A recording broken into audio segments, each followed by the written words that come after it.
Imagine two drivers entering the same Formula One system, same cars, same engineers, same data, same pressure cooker. One becomes a four-time world champion and the defining force of an era.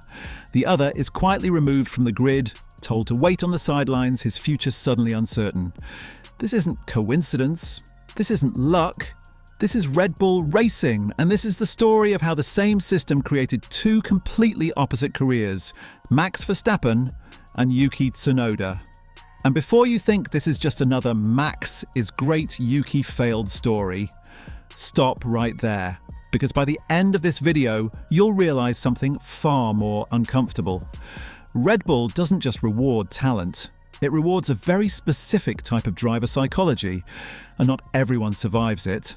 Let's rewind. When Max Verstappen entered Formula One in 2015, he wasn't just young. He was dangerous, aggressive, unfiltered, willing to put his car in places other drivers wouldn't even consider. Red Bull saw chaos and potential. When Yuki Tsunoda arrived years later, Red Bull saw something else. Raw speed, explosive qualifying pace, and a personality that didn't fit the polished corporate mold of Formula One. Two outsiders, two risk takers, same system, very different outcomes. Here's the first hard truth. Red Bull is not a development team. It's a survival test.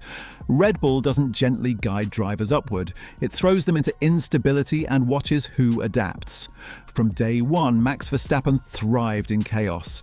He wanted a nervous car. He liked an unstable rear. Engineers have confirmed multiple times that Max prefers a sharp front end with a loose rear, something most drivers actively fear. Why? Because Max doesn't drive around instability, he drives through it.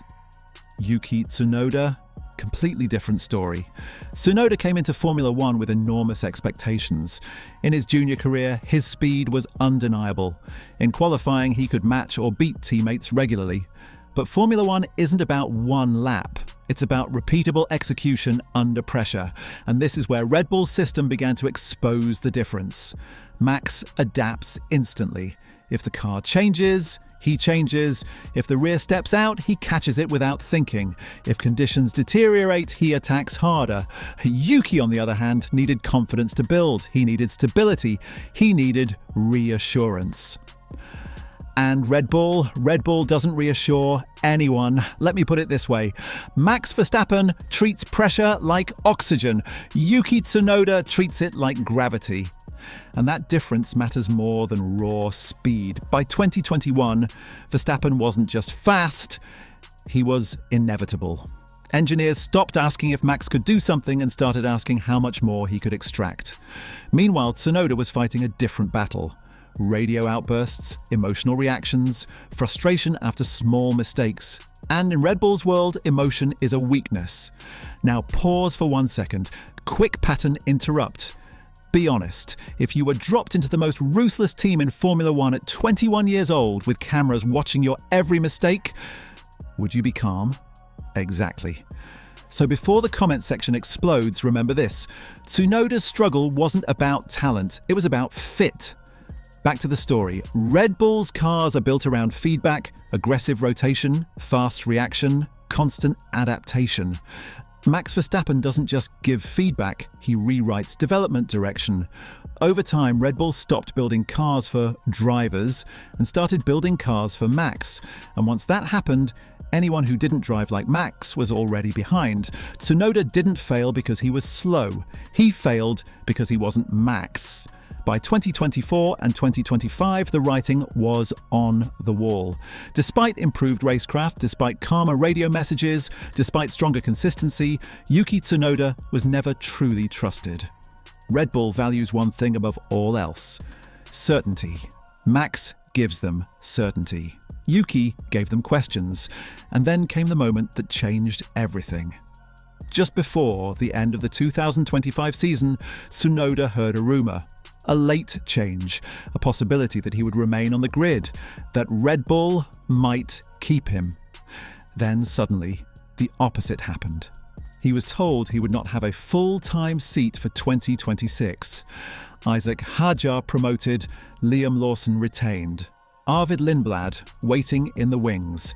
And just like that, Tsunoda's Formula One career paused. Now here's the brutal part. Red Bull didn't remove Tsunoda because he was bad. They removed him because he didn't reduce uncertainty fast enough. Max Verstappen reduces uncertainty every lap. He gives engineers confidence. He gives strategists trust. He gives team principals sleep. Even when he's wrong, he's decisive. Tsunoda, still learning, still adjusting, still emotional. And Formula One, especially Red Bull, doesn't wait. Mid-video checkpoint. If you're still watching, you're clearly deep into F1 drama territory. Do yourself a favor and subscribe now. Worst case scenario, you get smarter F1 takes. Best case, you look like a genius in group chats. Your call. Let's talk psychology. Max Verstappen doesn't drive to prove himself. He drives as if the grid already belongs to him. That mindset changes everything. He doesn't hesitate. He doesn't second guess. When he sends it, it's final. Rivals back out not because Max is reckless, but because Max is committed. Tsunoda, by contrast, often drove to justify his seat. And that's deadly. When you drive defensively in a system that rewards aggression, you're already losing. This is why the Red Bull system produces extremes. It creates legends or casualties. There's no middle ground. Ask Pierre Gasly, ask Alex Albon, ask Daniel Kvyat. Different personalities, same result. Max survived because Red Bull didn't change him.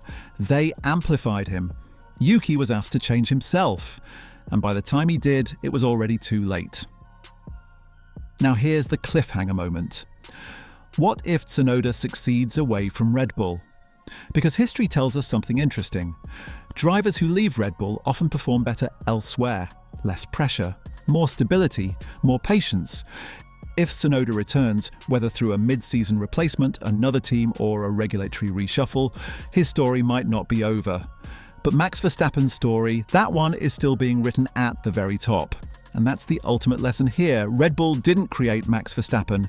Max Verstappen tamed Red Bull. Yuki Tsunoda tried to survive it. Same system, different fate. So now I want your opinion, and don't dodge this one. Was Red Bull too harsh on Tsunoda, or is this simply the price of excellence in Formula One? Drop your take in the comments. I read them all. If you enjoyed this breakdown, hit the like button. It tells the algorithm we're onto something. And frankly, it helps more than Red Bull helps its second drivers. And if you want to continue this story, my next video dives into why Red Bull's system works perfectly for Max Verstappen, but could collapse without him. Click it on screen now. I'll see you there.